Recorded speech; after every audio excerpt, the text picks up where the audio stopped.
Hello అండి. నమస్తే. ఈరోజు వీడియో ఏంటంటే, కిచెన్‌లో మరొక టిప్ అండి. మనకి బిర్యానీ చేసినప్పుడు మిగిలిపోతుంటుంది కదా! నెక్స్ట్ డే వేడి చేసుకోవాలంటే ఎట్లా చేసుకోవాలో ఈ వీడియోలో చూద్దాము. మనము బిర్యానీ రైస్‌ని డైరెక్ట్ గ్యాస్ మీద పెట్టకుండా ఇట్లా ఆవిరి మీద వేడి చేసుకోవచ్చండి.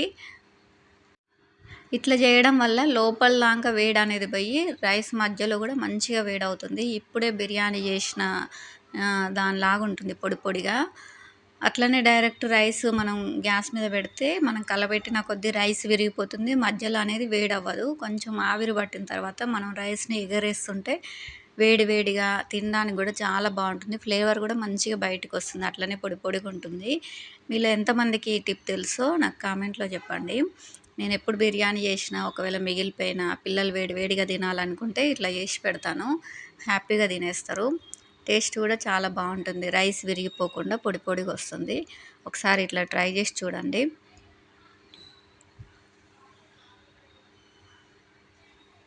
అందులోటి మనము ఉడికించిన రైస్‌ని ఎప్పుడైనా డైరెక్ట్ గ్యాస్ మీద పెట్టొద్దండి. ఎప్పుడైనా చల్లన్నం మిగిలినా, లేకుంటే ఇట్లా బిర్యానీ రైస్ మిగిలినా గానీ, ఉడికిన అన్నం మీద పెట్టినా కొంచెం లైట్‌గా వేడన్న అవుతుంది గానీ, డైరెక్ట్ గ్యాస్ మీద పెట్టి కలబెట్టొద్దు.